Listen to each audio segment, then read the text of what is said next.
녹화하면 됩니다. 구약의 마지막 선지자 말라기서 3장 말씀을 여러분과 함께 나누도록 하겠습니다. 말라기서 3장 7절 말씀을 여러분과 제가 함께 합독하겠습니다. 만군의 여호와가 이르노라, 너희 조상들의 날로부터 너희가 나의 규례를 떠나 지키지 아니하였도다. 그런즉 내게로 돌아오라. 그리하면 나도 너희에게로 돌아가리라 하였더니 너희가 이르기를 우리가 어떻게 하여야 돌아가리이까 하는도다. 아멘. 말라기서를 여러분과 함께 생각해 보고 있는데, 말씀을 나누고 있는데요. 이 말라기는 어떻게라는 단어를 중심으로 7가지의 특징을 가지고 있다라고 말씀을 드렸습니다. 주께서 어떻게 우리를 사랑하셨나이까? 우리가 어떻게 주의 이름을 멸시하였나이까? 우리가 어떻게 주를 더럽게 하였나이까? 우리가 어떻게 여호와를 괴롭혀 드렸나이까? 우리가 어떻게 하여야 돌아가리이까? 우리가 어떻게 주의 것을 도둑질하였나이까? 우리가 어떻게 주를 대적하였나이까? 이 말라기서를 1장부터 4장까지 읽어가면 어떻게라는 단어를 통하여서 그 시대에 그 사람들의 신앙생활의 모습을 볼 수가 있어요. 말라기 시대의 신앙생활은 오늘날 우리 시대와도 똑같아요. 우리의 모습도 항상 보면 하나님 앞에 원망합니다. 합리화합니다. 나의 정당성을 주장합니다. 핑계를 댑니다. 또 자기 방어합니다. 자꾸 내가 어렵다고 주장을 합니다.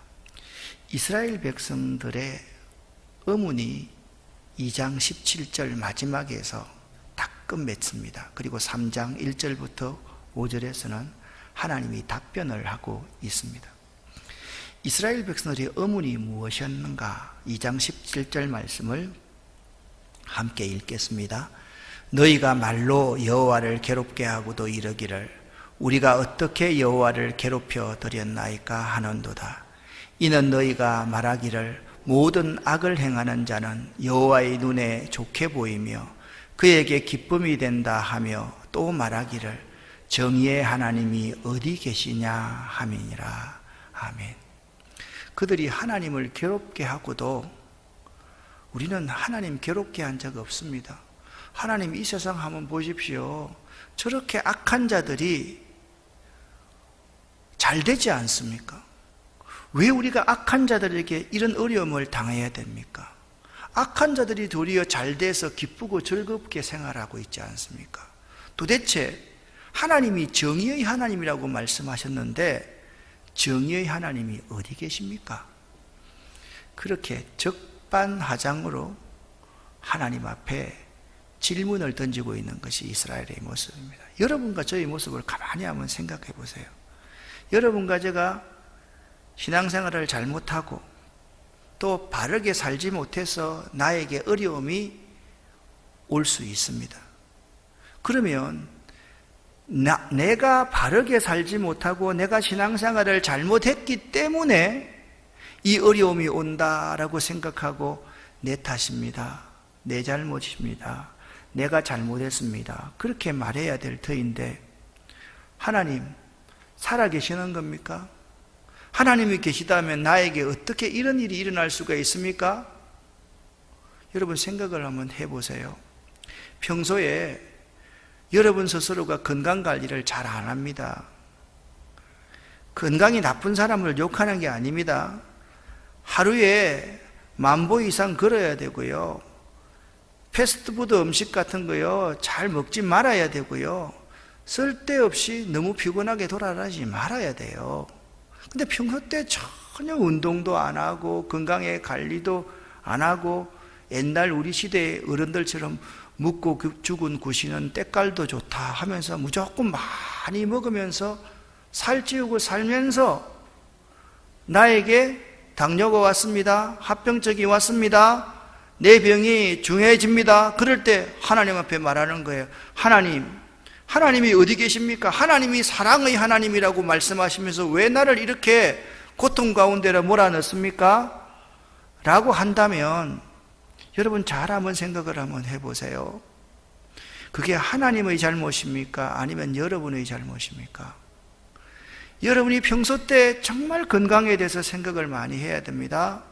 돈 문제도 마찬가지입니다. 평소 때 절약하면서 살아야 돼요. 그래서 콩나물 하나 살 때는 있잖아요. 10원을 깎으려고 노력해야 되고요. 쓸데없는 돈 쓰지 말아야 돼요. 그런데 자꾸 비는 거예요. 카드가 펑크 나는 거예요. 그러면서 말을 하는 거예요. 절약하지 않고 마음껏 쓰고 살면서 하나님 어디 계십니까?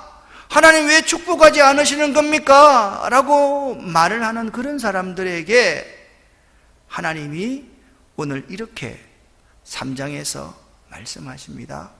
1절 말씀을 같이 한번 읽어보겠습니다. 만군의 여호와가 이르노라.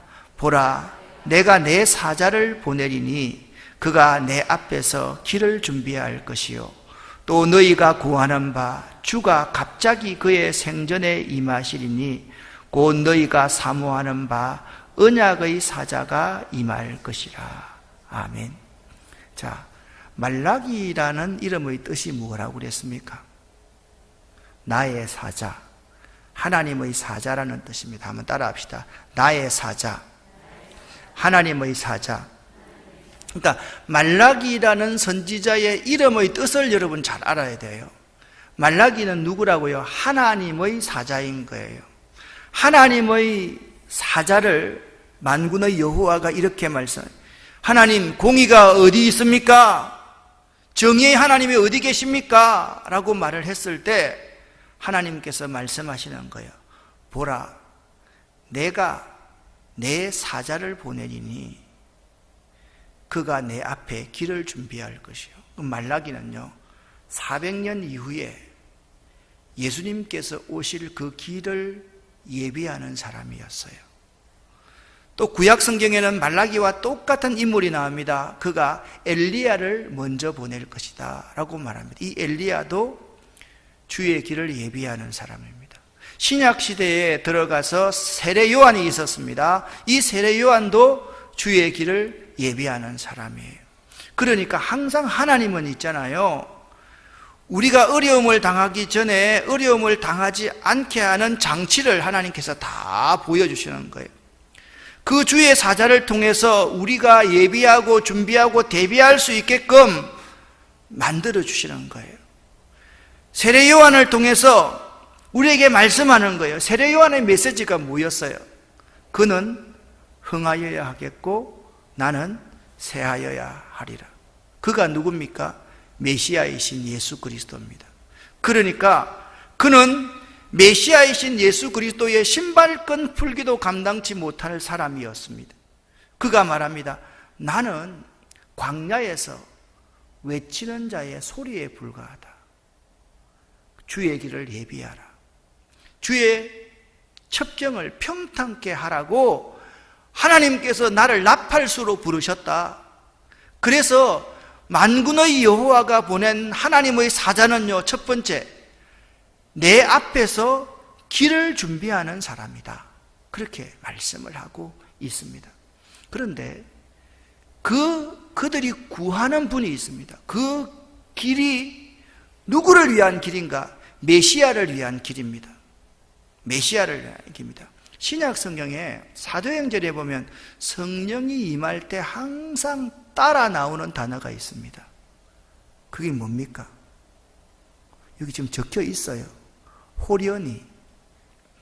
항상 있잖아요. 성령이 임할 때는 호련히, 갑자기 임하십니다. 그래서 호련히 임하시는 성령. 그래서 너희가 구하는 바, 이 주가 누구십니까? 메시아인 거예요. 주가 호련히 그의 성전에 임하시리니 너희가 사모하는 바 언약의 사자, 그 약속의 진짜 사자가 임하실 것이라 그렇게 말합니다. 그 진짜 메시아가 임할 때에 너희가 어떻게 진짜 메시아를 괴롭혔으며 그가 어떤 분이신가, 공의의 주이신가를 깨닫게 될 것이다. 그렇게 말씀하고 있는 것입니다. 3장 1절 말씀을 쉬운 번역으로 같이 한번 읽어보겠습니다. 전능하신 여호와께서 말씀하신다. 보라, 내가 내 사자를 보내야겠다. 그가 내 앞에서 길을 준비할 것이다. 그런 다음에 너희가 찾는 주가 갑자기 그의 성전으로 오실 것이다. 그분은 너희가 사모하는 계약의 사자이다. 아멘. 그들의 의문에 대해서 주님께서는 주의 길을 예비하는 선지자를 보내셨고, 주의 길을 예비하는 선지자가 언약, 약속한 그 사자가 하나님의 성전에 임하실 것이다. 그렇게 3장 1절에서 말씀하고 있는 것입니다. 말락이라는 뜻은 나의 사자, 하나님의 사자라는 뜻이라 말씀을 드렸습니다. 그러면 나의 사자, 여호와의 사자의 할 일이 무엇인지를 2절부터 5절까지에서 한번 찾아보도록 하겠습니다. 2절부터 5절까지를 같이 한번 쉽게 읽어보겠습니다. 그러나 그가 오시는 날에 누가 견뎌낼 수 있겠느냐? 그가 나타나실 때에 누가 설 수 있겠느냐? 그는 용광로의 불과 같고 표백하는 잿물과 같을 것이라. 그가 은을 재련하여 깨끗하게 하는 자같이 앉아서 레위 자손을 깨끗게 하되 검은처럼 그들을 연단하여 그들이 여호와께 의로운 제물을 드릴 수 있게 할 것이다. 그때 유다와 예루살렘 백성이 드리는 예물이 옛날처럼 여호와를 기쁘게 할 것이다. 여호와께서 말씀하신다. 내가 심판하러 너희에게 나타날 것이다. 마술하는 자와 간음하는 자와 거짓 증거하는 자와 고용인의 임금을 속이는 자, 그리고 가부와 고아와 외국인을 억압하며 나를 두려워하지 않는 자들에게 내가 속히 가서 그들의 재상을 드러내겠다. 아멘. 메시아가 오시면요, 아무도 견디낼 자가 없습니다. 메시아가 오시면 그분의 의로움 앞에 누구도 설 수가 없다라고 말합니다. 그분은 용광로의 불과 같아서 우리 모든 것을 다 녹이실 수 있는 분입니다. 그런데 그분이 용광로의 불과 같고 포백하는 잿물 같은 이유는 뭐냐? 은을 재련하여 깨끗하게 하는 자의 사역을 감당할 것이다. 어떤 사역을 감당하느냐? 베드로전서 2장 5절 말씀을 보면 우리를 왕같은 제사장이다 라고 말씀을 드렸습니다. 자, 지난 시간에 제사장의 3가지 사역을 말씀을 드렸습니다. 기억나십니까? 첫 번째, 제사하는 일. 두 번째, 율법을 가르치는 일. 세 번째, 축복하는 일. 따라 안 할 겁니까, 진짜? 안 따라 하면 제가 한 3시간 합니다. 제 이래봐서 그렇지 굉장히 곤조 있는 사람입니다. 첫 번째 뭐라고요?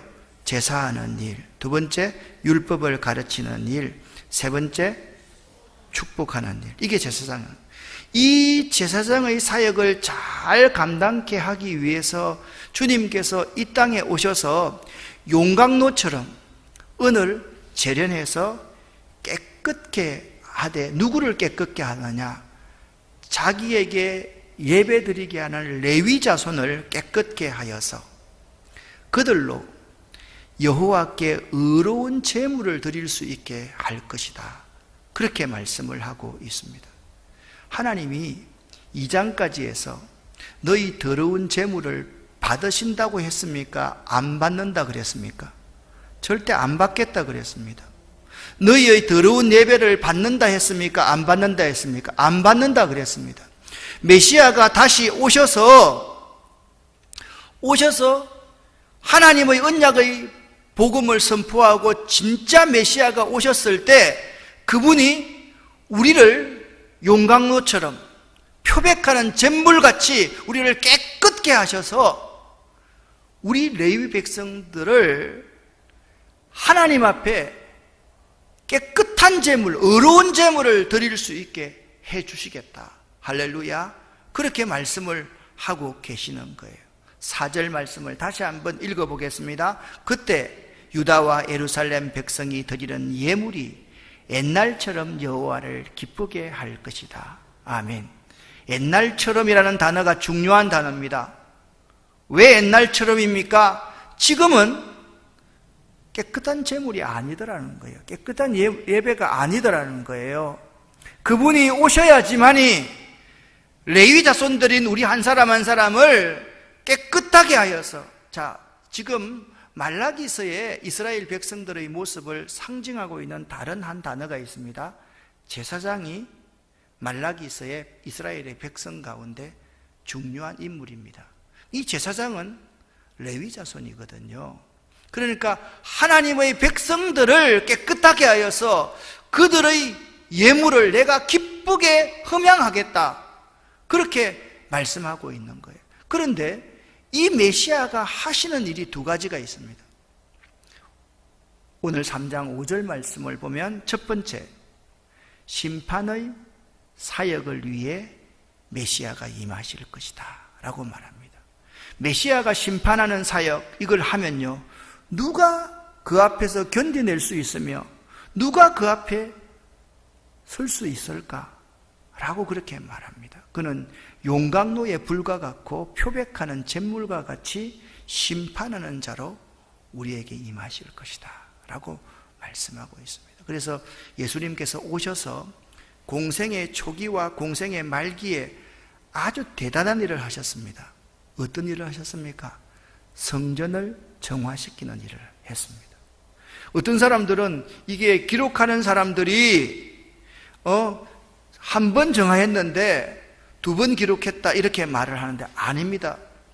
예수님께서 오시자마자 성전에서 성전 본래의 기능을 감당하지 못하는 자들의 상을 엎으시고 그들의 돈 전대를 쏟아 부으시면서 그들 스스로가 바른 예배자가 될 것을, 바른 예배하는 사람이 될 것을 말씀하셨고, 또 예수님께서 십자가를 지시기 전에도 그들에게 바른 예배를 드리고 바른 제물을 드릴 것을 예수님께서 그 행동으로 우리에게 보여주시는 거예요. 그런데 두 번째 그 메시아의 사역이 어떤 사역이라고 말씀했습니까? 레위 자손을 깨끗하게 하시는 사역입니다.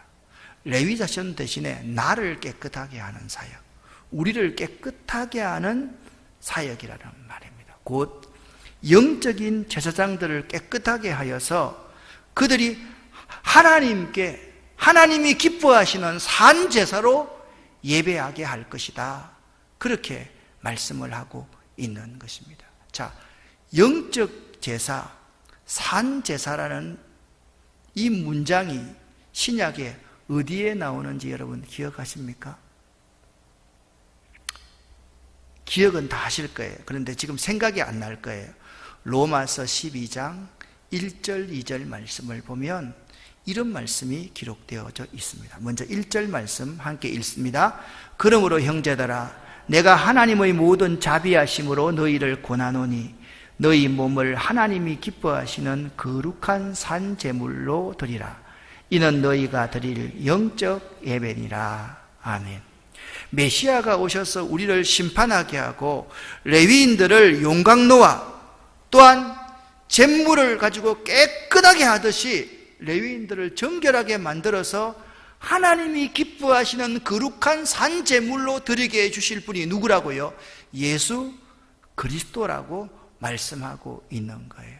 이것이 너희 몸을 하나님이 기뻐하시는 거룩한 산 제물로 드리는 것이 뭐냐? 우리가 드릴 영적 예배입니다. 영적인 예배는 뭐냐? 우리 몸을 하나님이 기뻐하시는 산 제물로 드리는 거예요. 그러면 구체적으로 이 영적인 예배가 우리 삶에서 어떻게 드러나는 것인가? 2절 말씀을 읽으면 이 영적 예배의 의미를 바로 알 수가 있습니다. 함께 읽습니다. 너희는 이 세대를 본받지 말고 오직 마음을 새롭게 함으로 변화를 받아 하나님의 선하시고 기뻐하시고 온전하신 뜻이 무엇이든지 분별하도록 하라. 아멘.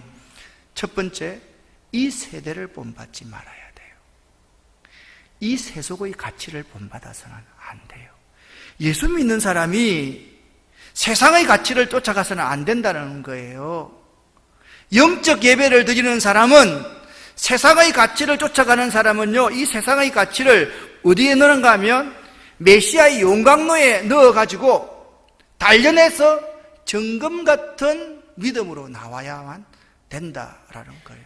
여러분은 이렇게 생각합니다. 한 발은 세상에 적당히 담그고 한 발은 교회에 담갔다가 주일날 교회 오면 여기 다 담갔다가 나갈 때는 다 빠져나가면 되지. 그걸 대수롭지 않는 문제로 생각하기가 참 쉽습니다. 아닙니다.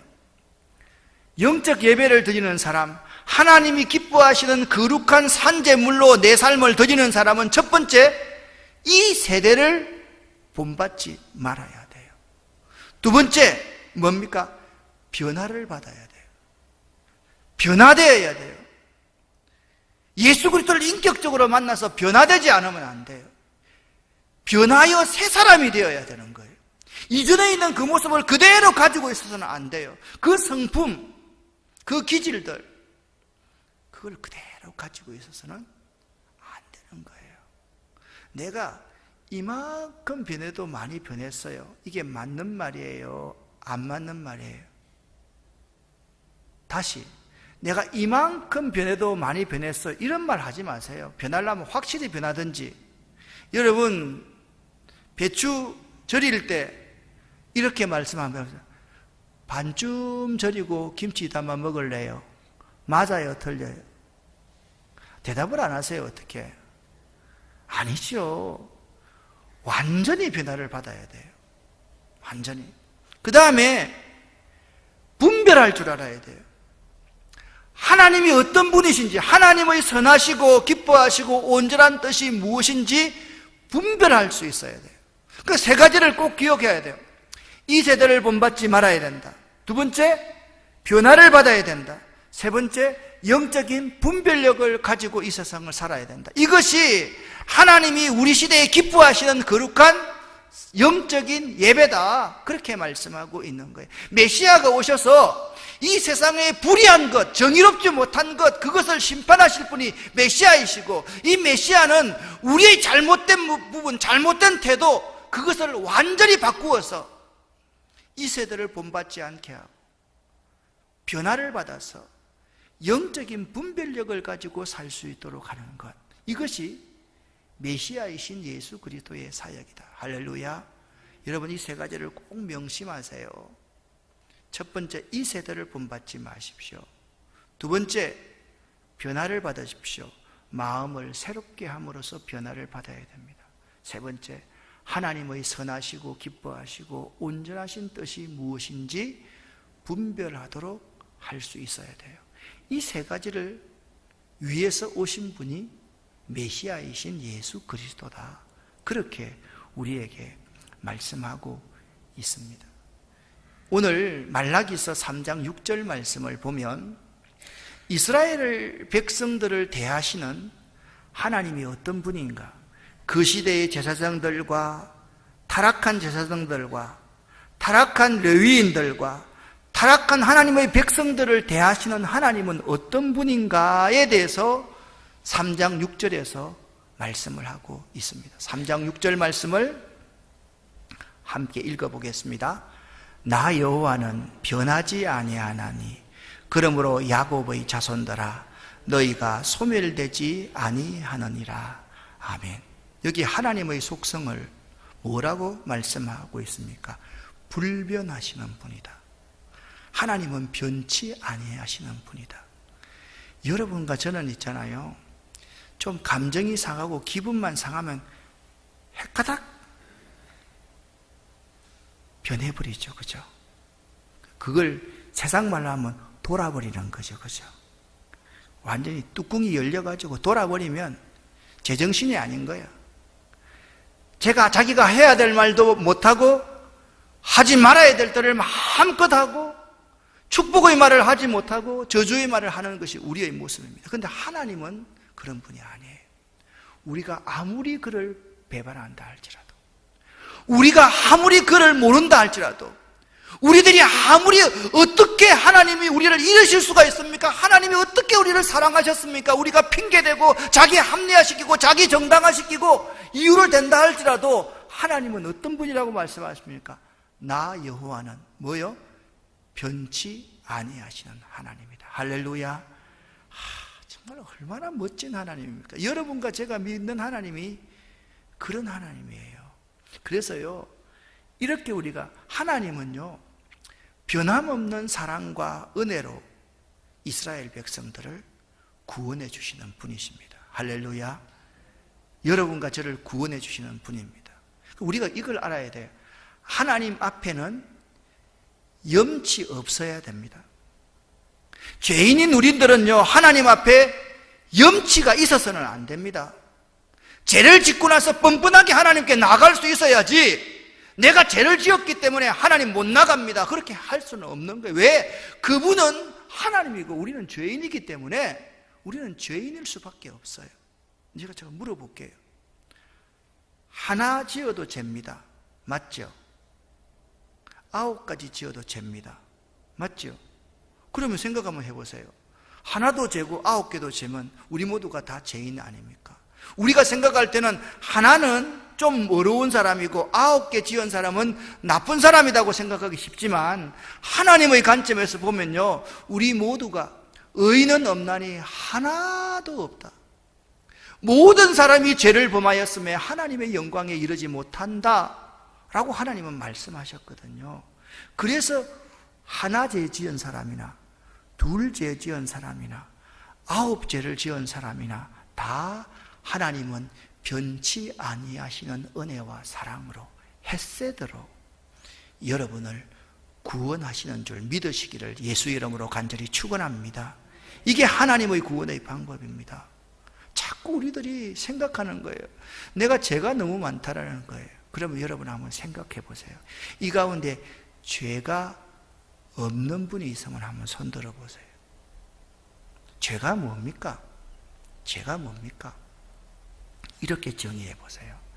하나님 없이 나 스스로의 힘으로 이 세상을 살아가려고 하는 것이 죄입니다. 다시 한번 따라합시다. 하나님 없이 내 힘으로 이 세상을 살아가려고 하는 것. 아멘. 여러분, 얼마나 순간순간 하나님 없이 내 힘으로 이 세상을 살아가려고 했습니까? 내 힘으로 살아가려고 하니까 오늘 말하지, 살인하고 간음하고 도둑질하고 올바른 신앙생활 하지 않고 소홀히 신앙생활하고 이런 삶을 살았지 않습니까? 내 힘으로 살아가려고 하니까 하나님이 명령하시는 그 명령을 어기고 사단의 말을 듣고 그 선악과를 따먹었지 않습니까? 그리고 그 남편에게 보암직도가 먹음직해서 먹였지 않습니까? 이런 모습들이 다 우리의 죄성을 그대로 드러내주고 있는 거예요. 그럼에도 불구하고 하나님의 사랑은요, because of의 사랑이 아닙니다. 뭐 때문에 사랑하는 사랑이 아닙니다. 하나님의 사랑은 그럼에도 불구하고의 사랑입니다. in spite of의 사랑입니다. 그러니까 내가 이만큼 하나님께 드렸기 때문에 하나님이 사랑해 주시는구나. 믿음입니까? 믿음 아닙니까? 전혀 믿음이 아닙니다. 내가 이만큼 봉사하고 충성했기 때문에 하나님이 나를 사랑하는가 보다. 이건요, 세상의 가치예요. 내가 하나님 앞에 아무것도 못해요. 아무것도 할 수 없어요. 자, 여러분 보세요. 어떤 사람이 의식은 있습니다. 그리고 수족을 쓰지 못합니다. 그 사람이 사람입니까? 사람 아닙니까? 대답해 보세요. 사람입니까? 사람 아닙니까? 사람이지요. 예? 사지 멀쩡하게 다니면서 나쁜 짓 하고 다닙니다. 사람입니까? 사람 아닙니까? 사람입니다. 그런데 생각해 보세요. 몸 못 쓰고 누워있는 사람이 더 나은 사람일 수가 있어요. 그래서 사람이면 사람이냐? 사람 노릇해야 사람이지. 그런 말 있지 않습니까, 여러분? 정말 중요한 것은 그럼에도 불구하고 하나님은 그냥 누워있는 그 사람도 변함없이 사랑하시고, 그렇게 죄를 짓고 마누라 속썩이고 부모님 속썩이는 그러한 사람도 변함없이 사랑하시는 분이 여러분과 제가 믿는 하나님이세요. 아멘입니까? 따라합시다. 나 여호와는 변하지 아니하나니. 아멘. 이 말씀을 여러분 꼭 믿어야 돼요. 그런데 그 당시의 사람들은 이 소멸될 수밖에 없는 어떤 신앙생활을 했는지 한번 7절부터 12절까지 해서 한번 찾아보기를 원합니다. 7절 말씀, 오늘 7절 말씀이 주제가 되는 말씀입니다. 함께 7절만 읽겠습니다. 만군의 여호와가 이르노라. 너희 조상들의 날로부터 너희가 나의 규례를 떠나 지키지 아니하였도다. 그런즉 내게로 돌아오라. 그리하면 나도 너희에게로 돌아가리라 하였더니 너희가 이르기를 우리가 어떻게 하여야 돌아가리까 하는도다. 아멘. 8절부터 내용은요, 다음 수요일 날 좀 구체적으로 다루려고 해요. 오늘 3장 12절 말씀을요, 송구영 씨 예배할 때 그 성경 말씀을 뽑았잖아요. 여러분 성경 구절 뽑은 거 지금도 가지고 계세요? 가지고 계세요?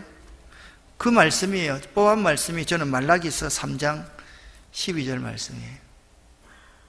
이걸 항상 제가 보고 있어요. 여기 12절 말씀 같이 한번 읽어볼까요? 너희 땅이 아름다워짐으로 모든 이방인들이 너희를 복되다 하리라. 만군의 여호와의 말이니라. 아멘. 송구영 씨 예배 때 내가 뽑았던 말씀이 이 말씀이에요. 자, 이 말씀을 이렇게 해석해서 받아들이고 날마다 읽고 있어요. 말라기서 3장 12절 말씀. 우리 아름다운 교회가 더욱 아름다워짐으로 모든 믿지 않는 세상 사람들이 아름다운 교회와 교인들을 복되다 하리라. 만군의 여호와의 말이니라. 아멘. 저는 이 말씀을 하나님이 저에게 주신 말씀이라고 굳건히 믿고 2019년을 하루하루 살아가고 있어요. 이거요, 절대로 놓치지 않아요. 위에 거 떼가지고 여기 붙일 필요도 없어요. 내 머리에 외우고 있으니까 말입니다. 이 말씀을 쉽게 번역하면 이렇게 번역할 수가 있습니다. 함께 읽습니다. 그리고 너희 땅이 살기에 좋은 곳이 되어서 모든 나라가 너희를 복받은 자들이라고 부를 것이다. 아멘. 여러분, 우리가 살고 있는 이 김포 땅이 우리 아름다운 교회 때문에 살기 좋은 곳이 되어서 모든 믿지 않는 사람들이 너희를 복받은 자들이라고 부르게 될 것이다. 할렐루야. 얼마나 멋진 말입니까? 이걸요, 저한테 주셨으면 이 말씀을 전부 다 여러분에게 주신 말씀으로 받아도 되지 않겠습니까? 다음 수요일까지 말라기 3장 12절 외우기. 머리 쥐가 나기 시작합니다. 쥐가 나기 시작해도 외워야 될 말씀은 외워야 됩니다. 너희 땅이 아름다워짐으로 모든 이방인들이 너희를 복되다 하리라. 만군의 여호와의 말이니라. 할렐루야. 다시 한번 시작. 너희 땅이 아름다워짐으로 모든 이방인들이 너희를 복되다 하리라. 만군의 여호와의 말이니라. 아멘. 7절 말씀을 다시 한번 여러분 보십시오. 만군의 여호와가 말씀했습니다. 이스라엘 백성들의 조상들과 이스라엘 백성들이 첫 번째, 너희가 나의 규례를 떠나 지키지 아니하였다, 그렇게 말씀하고 있습니다. 그들은요, 하나님의 정하신 법을 지키지 아니했어요. 누구 잘못입니까? 그들 잘못이잖아요. 하나님이 지키지 말라 그랬습니까? 하나님의 법을 딱 정해놓고 나의 규례와 명령을 너희가 지키면 뭘 받는다? 복을 받는다. 하나님이 그 약속을 해 주었어요. 그런데 그들이 하나님이 정하신 법을 지키지 아니했습니다. 그러면 하나님이 그들을 포기합니까? 하나님이 그들에게 이렇게 말씀했습니다. 같이 7절 지금 중반절을 읽고 있는 거예요. 함께 읽습니다. 내게로 돌아오라. 그리하면 나도 너희에게로 돌아가리라. 아멘. 하나님이 하나님의 법을 지키지 않는 이스라엘 백성들에게 분명히 말씀하고 있는 거예요. 내게로 돌아오너라. 그리하면 나도 너희에게로 돌아가리라. 여러분, 이 말은 조건이 아닙니다. 여러분, 누가복음 15장에 탕자의 비유에서 나오듯이 아버지의 마음으로 밤마다 문을 열어놓고 마음 졸이시며 나간 자식들이 돌아오기를 기다리는 아버지의 긍휼과 사랑의 마음을 표현하고 있는 거예요. 자, 다시 읽습니다. 내게로 돌아오라. 그리하면 나도 너희에게로 돌아가리라. 아멘. 처음부터 끝까지 시작. 내게로 돌아오라. 그리하면 나도 너희에게로 돌아가리라. 아멘. 그러면 이 정도 되면, 여러분 정도 되면, 이 정도 하면 어떻게 생각했어요? 회개할 것 같지 않아요? 그렇죠? 그런데요, 여러분과 저는 그렇지 않습니다. 그랬더니 이스라엘 백성들이 뭐라고 하는지 압니까? 같이 읽어봅시다. 너희가 이르기를 우리가 어떻게 하여야 돌아가리이까 하는도다. 아멘. 이 말은 뭐합니까? 회개할 거 없는데요, 내 책임인가요? 하나님이 이렇게 만들었죠. 그 말을 지금 이스라엘 백성들이 하고 있다는 거예요. 그리고 여러분, 이스라엘 백성들은요, 하나님에 대해서 소홀히 대하고 소홀한 신앙생활을 하고 있는 거예요. 바른 신앙생활을 해야 됩니다. 자, 바른 신앙생활이라는 게 뭘까요? 같이 한번 읽어볼까요? 자로나 우러나 치우치지 않는 균형과 조화를 이루는 신앙생활을 말한다. 바른 신앙생활은요, 균형과 조화를 이루는 생활이 바른 신앙생활이에요. 여러분, 바른 신앙생활 하시기를 예수 이름으로 간절히 축원합니다. 바른 신앙생활과 똑같은 말은 균형과 조화를 이루는 거라고 말했습니다. 어떤 균형과 조화를 이루어야 됩니까? 첫 번째, 바른 신앙생활을 위해서는요, 세상에 대한 욕심을 내려놓아야만 됩니다. 세상에 높아지려고 하고 돈을 사랑하고 하나님보다 더 사랑하는 것, 그런 거 내려놓는 것이 첫 번째 바른 신앙의 비결입니다. 바른 신앙을 하려고 하면서 세상을 사랑하면 바른 신앙을 못합니다. 여러분, 옛날에 이런 복음성가 여러분 불렀던 거 생각납니까? 주님 뜻대로 살기로 했네, 주님 뜻대로 살기로 했네, 주님 뜻대로 살기로 했네, 뒤돌아서지 않겠네. 마지막 절, 세상 등지고 십자가 보네, 세상 등지고 십자가 보네, 세상 등지고 십자가 보네, 뒤돌아서지 않겠네. 누가 그러더라고요. 목사님은 노래도 잘 못하면서 되게 노래 자주 한다. 여러분, 노래 잘하면 제가 뭐 성악까지 목사하겠습니까? 그런데 이 가사의 의미를 좀 봐주세요. 여러분 보세요. 세상 등지고 십자가를 바라보지 않으면요, 조화로운 신앙생활을 할 수 없어요. 여러분 잘 기억하세요. 예수 믿으면서 예수님보다 더 사랑하는 거 있으면요, 그 신앙생활, 바른 신앙생활 못하는 거예요. 그걸 여러분 알아야 돼요.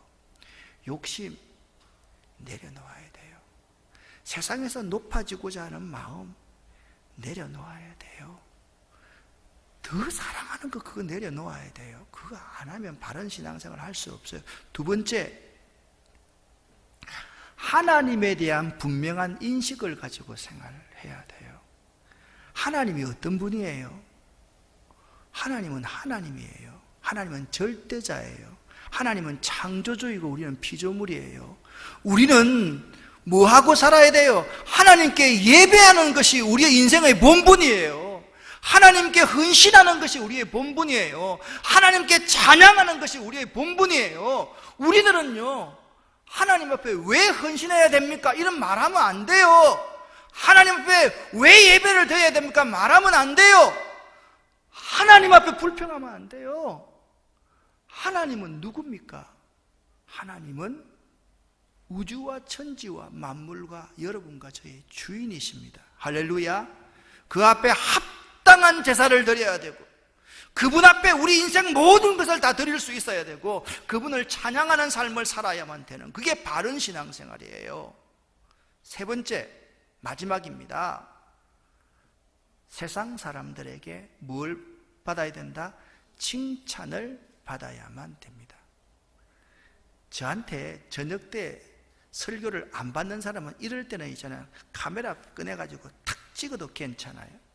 세 가지를 꼭, 바른 신앙생활을 한다는 것은요, 세상에 대한 욕심을 내려놓는 것, 하나님에 대한 바른 인식을 가지고 살아가는 것, 세상 사람들에게 칭찬받는 것, 이 세 가지가 균형과 조화를 이룰 때 바른 신앙생활 하는 거예요. 욕심 냅다 가지고 있으면서 헌신 예배합니다. 여전도의 회장이 올라갑니다. 시편 113편 13절 말씀 읽겠습니다 라고 하는데, 자기가 날마다 아파트 사로 돌아다니는 복부인이 되다 보니까 시편 113동 13 이렇게 말하면 되겠습니까, 여러분? 그렇게 말하는 사람들이 너무 많이 있지 않습니까, 여러분? 자식들 이야기만 하면 자꾸 좋은 대학 가는 것만 이야기합니다. 잘 되는 것 이야기합니다. 좋은 직장만 이야기합니다. 좋은 며느리 봤다, 좋은 사위 봤다, 이런 이야기를 합니다. 그게 무슨 바른 신앙생활입니까? 여러분, 조금 아이가 모자라도요, 아이들이 착하게 삽니다. 성실하게 삽니다. 하나님 이름 부르면서 삽니다. 그것이 바른 가치이지요. 그렇지 않습니까, 여러분? 우리 예수 믿는 사람들이 자꾸 세상 것을 내려놓지 못합니다. 하나님께 드려야 될 영광을 자기가 가로채버립니다. 하나님께 드려야 될 것을 자기가 가로채버립니다. 하나님께 드리지 않고 자기가 다 먹어버립니다. 그것이 그 시대의 문제고 지금 우리 시대의 문제인 겁니다. 바른 신앙을 하지 못하는 것은 무슨 말입니까? 우리끼리 모여가지고 우리끼리 리그만 하고 있는 거예요. 날마다 우리끼리 뒤지고 볶는 거예요. 세상 사람들이 볼 때 너희 땅이 아름다워짐으로 모든 믿지 않는 사람들이 우리의 아름다운 땅을 보고 말입니다, 저 사람들이 복된 사람이다, 저 사람들이 믿는 하나님을 믿어야 되겠다, 저 사람을 따라가야 되겠다, 이렇게 말씀해야 되지 않겠습니까, 여러분? 우리 한 사람 한 사람이 바른 신앙생활을 할 수 있어야만 될 것입니다. 사랑하는 여러분, 다음 시간에 말씀드리겠지만 8절 말씀에 이렇게 시작합니다. 사람이 어찌 자기의 본분을 잊어버리고 살아가는 것을 어찌 그럴 수가 있느냐, 그렇게 말씀하고 있는 것입니다. 지난 시간에 이 직무를 잘 수행하지 못할 때 하나님이 2장 1절부터 3절에서 어떻게 경고했습니까? 다시 한번 저는 2장 1절부터 3절까지가 자꾸 생각이 나요. 같이 읽습니다. 너희 제사장들아, 이제 너희에게 이같이 명령하노라. 만군의 여호와가 이르노라. 너희가 만일 듣지 아니하며 마음에 두지 아니하며 내 이름을 영화롭게 하지 아니하면 내가 너희에게 저주를 내려 너희의 복을 저주하리라. 내가 이미 저주하였나니 이는 너희가 그것을 마음에 두지 아니하였음이라. 보라, 내가 너희 자손을 꾸짖을 것이요 똥 곧 너희 절기의 희생의 똥을 너희 얼굴에 바를 것이라. 너희가 그것과 함께 제하여 버림을 당하리라. 아멘. 여러분, 오늘 기억합시다. 시간이 조금 갔습니다. 우리들이 하나님 앞에 영적 제사를 드릴 수 있어야 돼요. 영적 제사라는 것은 무엇입니까? 너희 몸을 하나님이 기뻐하시는 산 제물로 드리는 것이 영적 제사입니다. 이것이 뭐라고 말씀하였습니까? 이 세대를 본받지 않는 것입니다. 변화를 받아야 됩니다. 그리고 주의 뜻이 무엇인지 분별할 수 있는 사람이 되어야 됩니다. 똑같은 말을 지금 하고 있는 겁니다. 바른 신앙이 무엇입니까? 세상 욕심을 내려놓아야 돼요. 하나님을 하나님으로 섬길 줄 알아야 돼요. 세상 사람들에게 칭찬을 들을 수 있어야 돼요. 이 세 가지가 조화를 이루고 균형을 이루는 바른 신앙생활하는 여러분 되시기를 예수 이름으로 간절히 축원합니다. 기도하겠습니다.